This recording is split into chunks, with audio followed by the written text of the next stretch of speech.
श्रावण सोमवार व्रत कथा। श्रावण सोमवार की कथा के अनुसार अनूपपुर नगर में एक धनी व्यापारी रहता था। दूर दूर तक उसका व्यापार फैला हुआ था। नगर में उस व्यापारी का सभी लोग मान सम्मान करते थे। इतना सब कुछ होने पर भी वह व्यापारी अंतर्मन से बहुत दुखी था, क्योंकि उस व्यापारी का कोई पुत्र नहीं था। दिन रात उसे एक ही चिंता सताती रहती थी, उसकी मृत्यु के बाद उसके इतने बड़े व्यापार और धन संपत्ति को कौन संभालेगा। पुत्र पाने की इच्छा से वह व्यापारी प्रति सोमवार भगवान शिव की व्रत पूजा किया करता था। शयन काल को व्यापारी शिव मंदिर में जाकर भगवान शिव के सामने घी का दीपक जलाया करता था।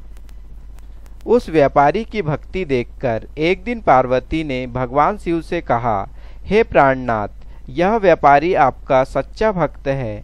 कितने दिनों से यह सोमवार का व्रत और पूजा नियमित कर रहा है। भगवान, आप इस व्यापारी की मनोकामना अवश्य पूर्ण करें। भगवान शिव ने मुस्कुराते हुए कहा, हे पार्वती, इस संसार में सबको उसके कर्म के अनुसार फल की प्राप्ति होती है। प्राणी जैसे कर्म करते हैं उन्हें वैसा ही फल प्राप्त होता है। इसके बावजूद पार्वती जी नहीं मानी। उन्होंने आग्रह करते हुए कहा, नहीं प्राणनाथ, आपको इस व्यापारी की इच्छा पूरी करनी ही पड़ेगी। यह आपका अन्याय भक्त है। प्रति सोमवार आपका विधिवत व्रत रखता है और पूजा अर्चना के बाद आपको भोग लगाकर एक समय भोजन ग्रहण करता है। आपको इसे पुत्र प्राप्ति का वरदान देना ही होगा। पार्वती का इतना आग्रह देखकर भगवान शिव ने कहा, तुम्हारे आग्रह पर मैं इस व्यापारी को पुत्र प्राप्ति का वरदान देता हूँ, लेकिन इसका पुत्र 16 वर्ष से अधिक जीवित नहीं रहेगा। उसी रात भगवान शिव ने स्वप्न में उस व्यापारी को दर्शन देकर उसे पुत्र प्राप्ति का वरदान दिया और उसके पुत्र के 16 वर्ष तक जीवित रहने की बात भी बताई। भगवान के वरदान से व्यापारी को खुशी तो हुई, लेकिन पुत्र की अल्प आयु की चिंता ने उसको नष्ट कर दिया। व्यापारी पहले की तरह सोमवार का विधिवत व्रत करता रहा। कुछ महीने पश्चात उसके घर अति सुंदर पुत्र उत्पन्न हुआ। पुत्र जन्म से व्यापारी के घर में खुशियां भर गई। बहुत धूमधाम से पुत्र जन्म का समारोह मनाया गया। व्यापारी को पुत्र जन्म की अधिक खुशी नहीं हुई, क्योंकि उसे पुत्र की अल्प आयु के रहस्य क्या पता था। यह रहस्य घर के किसी को नहीं मालूम था। विद्वान ब्राह्मणों ने उस पुत्र का नाम अमर रखा। जब अमर 12 वर्ष का हुआ तो शिक्षा के लिए उसे वाराणसी भेजने का निश्चय हुआ। व्यापारी ने अमर के मामा दीपचंद को बुलाया और कहा कि अमर को शिक्षा प्राप्त करने के लिए वाराणसी छोड़ आओ।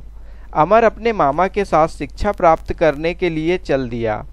रास्ते में जहाँ भी अमर और दीपचंद रात्रि विश्राम के लिए ठहरते, वहीं यज्ञ करते और ब्राह्मणों को भोजन कराते। लंबी यात्रा के बाद अमर और दीपचंद एक नगर में पहुँचे। उस नगर के राजा की कन्या के विवाह की खुशी में पूरे नगर को सजाया गया था। निश्चित समय पर बारात आ गई, लेकिन वर का पिता अपने बेटे के एक आंख से काने होने के कारण बहुत चिंतित था। उसे इस बात का भय सता रहा था कि राजा को इस बात का पता चलने पर कहीं वह विवाह से इनकार न कर दे, इससे उनकी बदनामी होगी। वर के पिता ने अमर को देखा तो उसके मस्तिष्क में एक विचार आया। उसने सोचा, क्यों ना इस लड़के को दूल्हा बना। वर के पिता ने अमर को देखा तो उसके मस्तिष्क में एक विचार आया। उसने सोचा, क्यों ना इस लड़के को दूल्हा बनाकर राजकुमारी से विवाह करा दूं। विवाह के बाद इसको धन देकर विदा कर दूंगा और राजकुमारी को अपने नगर में ले जाऊंगा। वर के पिता ने इसी संबंध में अमर और दीपचंद से बात की। दीपचंद ने धन मिलने के लालच में वर के पिता से बात स्वीकार कर ली। अमर को दूल्हा के वस्त्र पहनाकर राजकुमारी चंद्रिका से विवाह करा दिया गया। राजा ने बहुत सा धन देकर राजकुमारी को विदा किया। अमर जब लौट रहा था तो सच नहीं छिपा सका और उसने राजकुमारी की ओढ़नी पर लिख दिया, राजकुमारी चंद्रिका, तुम्हारा विवाह तो मेरे साथ हुआ था। मैं तो वाराणसी में शिक्षा प्राप्त करने जा रहा हूँ। अब तुम्हें जिस नवयुवक की पत्नी बनना पड़ेगा वह कान्हा है।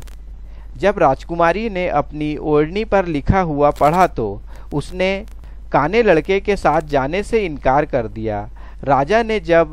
राजा ने सब बातें जानकर राजकुमारी को महल में रख लिया। उधर अमर अपने मामा दीपचंद के साथ वाराणसी पहुंच गया। अमर ने गुरुकुल में पढ़ना शुरू कर दिया। जब अमर की आयु 16 वर्ष की पूरी हुई तो उसने एक यज्ञ किया। यज्ञ की समाप्ति पर ब्राह्मणों को भोजन कराया और खूब अन्न वस्त्र दान किए। रात को अमर अपने शयन कक्ष में सो रहा था। तभी शिव के वरदान के अनुसार शयनावस्था में ही अमर के प्राण पखेरु उड़ गए। सूर्योदय पर मामा अमर को मृत देखकर रोने पीटने लगा। आसपास के लोग भी एकत्र होकर दुख प्रकट करने लगे। मामा के रोने विलाप करने के स्वर समीप से गुजरे हुए भगवान शिव और माता पार्वती ने भी सुने। पार्वती जी ने भगवान से कहा, प्राणनाथ, मुझसे इसके रोने के स्वर सहन नहीं हो रहे, आप इस व्यक्ति के कष्ट अवश्य दूर करें। भगवान शिव ने पार्वती जी के साथ अदृश्य रूप में समीप जाकर अमर को देखा तो पार्वती जी से बोले, पार्वती, यह तो उसी व्यापारी का पुत्र है। मैंने इसे 16 वर्ष की आयु का वरदान दिया था, इसकी आयु तो पूरी हो गई।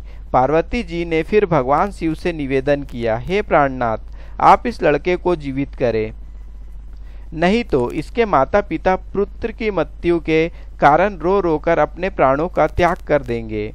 इस लड़के का पिता तो आपका परम भक्त है, वर्षों से सोमवार का व्रत करते हुए आपको भोग लगा रहा है।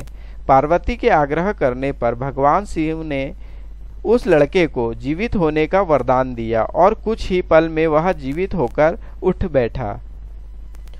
शिक्षा समाप्त करके अमर मामा के साथ अपने नगर की ओर चल दिया। दोनों चलते चलते उसी नगर में पहुंचे जहां अमर का विवाह हुआ था। उस नगर में भी अमर के यज्ञ का आयोजन किया। समीप से गुजरते हुए नगर के राजा ने यज्ञ का आयोजन देखा। राजा ने अमर को तुरंत पहचान लिया। यज्ञ समाप्त होने पर राजा अमर और उसके मामा को महल ले गया और कुछ दिन उन्हें महल में रखकर बहुत सा धन वस्त्र देकर राजकुमारी के साथ विदा किया। रास्ते में सुरक्षा के लिए राजा ने बहुत से सैनिकों को भी साथ भेजा। दीपचंद ने नगर में पहुंचते ही एक दूत को घर भेजकर अपने आगमन की सूचना भेजी।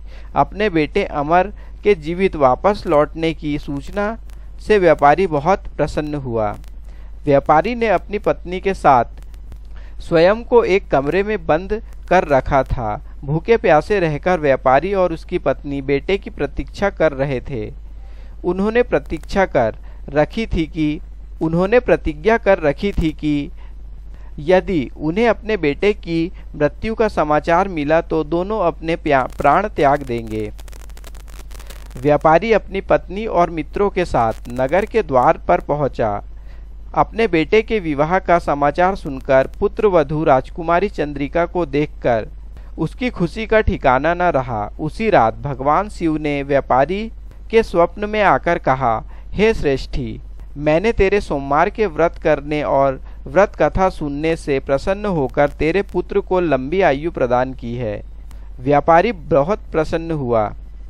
सोमवार का व्रत करने से व्यापारी के घर में खुशियां लौट आई। शास्त्रों में लिखा है, जो स्त्री पुरुष सोमवार का विधिवत व्रत करते हैं और व्रत कथा सुनते हैं, उनकी सभी इच्छाएं पूरी होती है। हर हर महादेव। ऐसी और कथाएं सुनने के लिए हमारे चैनल को सब्सक्राइब करें। धन्यवाद।